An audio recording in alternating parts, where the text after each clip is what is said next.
What would happen if we built the health centre there and began to now, with the new head teacher, make the links between the doctors and the school? And we begin to connect the curriculum in the school into health and into those jobs. And so we persuaded Urban Development Company locally to then give us £1 million to build a whole new Faraday Science complex in this new school, which, by the way, is now coming out of the ground and is up to the 2nd floor. And we begin to realise, a young Bengali researcher turns up, who's doing research from Durham, and begin to realise there's all this stuff about Bengali women and how their bodies are changing when they live here rather than in Bangladesh. We've now linked that to the head of science in the school.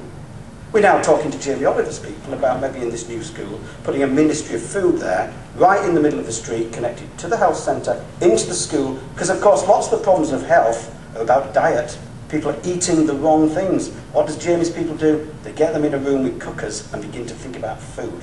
Not courses on, you know, stuff that they don't understand, practical stuff about how do you cook. By doing that over the last 3 years, we have now brought together a set of new partnership, which is at a human level. The Anglican bishop at the end of the street said, if you're doing this, I'll get involved because I need to sort my church out and the Anglican primary school. So if we don't sort that out, I can't sort the other street out and the other church further up the road. We now have the public sector, local authority doing a development brief for that primary school, beautiful Anglican church, but it looks a dump on the outside, and we're now talking about how do you light it up.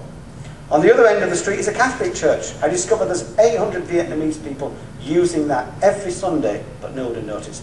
I'm now hunting out the Vietnamese entrepreneur who runs restaurants to buy a decent restaurant. And the other little clue, I go on the street to meet the shopkeepers and I come across Atul, the Asian pharmacist, literally across the road from the school. And I get to meet him, I'm thinking, what a nice guy. And then you discover he's a Ugandan Asian, kicked out at 10 from Uganda by Idi Amin. And him and his family came here, they lived in a tent and got a little washing machine business going. And he's a really able entrepreneur and has now built a very successful 2 shops and a pharmacy. But he's really into a more integrated view of health. And then I hear that 2 young children from this school have been going on a Saturday morning to work in his shop because he's really inspiring. Both of them have gone on to read pharmacy, but the teachers hadn't even noticed. What did the first thing the new head teacher do when he heard about this? On the first morning he arrived, he walked across the road and said, Atul, can I have coffee with you? A fantastic Asian role model when 87% of the children are from Bangladesh and no teacher had made the connection 500 yards from Canary Wharf. What are the lessons we've learned from this story?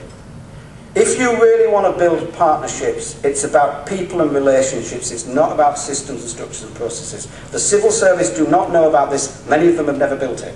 The civil service has not modernised. We have to take it further. If you simply follow the processes and systems we found in St Paul's Way, you will end up exactly where you were 20 years ago. Jermaine Greer came to spend some time with us in Bromley by Bow. And I thought it would be really difficult because when I first arrived in the room, she was in a room with a load of women, she asked me to leave and I thought this is going to be a difficult few days. But she's a very clever woman, she's not stupid. And after 3 days I had lunch with her and I said, Jermaine, what's going on around here? And she said, Andrew, what's going on here is not top down, it's not bottom up either.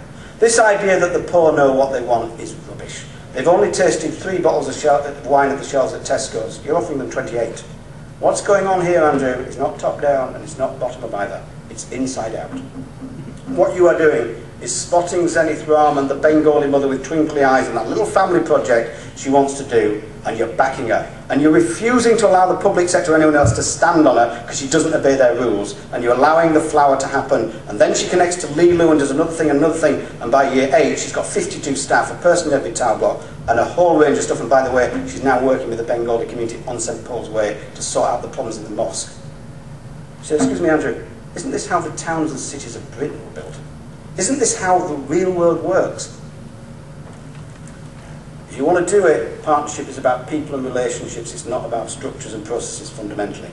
Secondly, our lesson is be clear who the customer is. If all you ever do is face government and nod and you think they're the customer, and I've watched this with housing associations and the local, if that's all you do, you'll behave in a certain sort of way. If you decide that Karen and her children are the customer, as any business must, and get really real about that, the behaviour will be quite different. You have to decide in Wales who is your customer. I think it's Karen and her children. Thirdly, we need to develop entrepreneurial cultures. I just think what's coming down the road, folks, is really, really serious. The idea that we can carry on with business as usual with this level of debt, I'm afraid, is not true. And actually, it's not going to be true in Wales, it's not going to be true in Scotland, and therefore we all panic, or actually we get entrepreneurial, as many of our forefathers and mothers did. I suggest that the solutions, because I've worked with them, are already here in Wales, actually. But I ask, how many business entrepreneurs and social entrepreneurs are in this room? Where is the connection with these people who can rebuild these communities? Or actually, is it life as usual in our silos? We change a few names on the doors, but partnership is really business as usual. I think if it's about getting more bang for our buck and getting really serious about what's about to happen, then something rather more radical than that has to begin to happen. Fourthly, it's about building teams, not committees. Yeah, it's a business thing. Fifthly, it's not about representatives, it's about leaders. And by the way, I found the leaders weren't necessarily where you thought they were. If they weren't in the tenants group, actually often, the people who helped us build Bromley by Bow were not in any of those structures. They were around those estates, but actually the people in the tenants room were telling me more about their mental health problems. They made a lot of noise, but not about how you build that community. Actually, we must be careful where we look for the leaders. And finally, be clear what partnership is about. Partnership is a business thing. It's about people who come together and shake on something. It is not simply a replication of traditional public sector practices where we produce loads of minutes and loads of strategies and loads of documents and then suddenly find all the money's been spent and you haven't built a thing. Thank you very much. Nice to be here. The future for all of us, I think, is fantastic, but it's going to be about people and leaders. Thank you very much.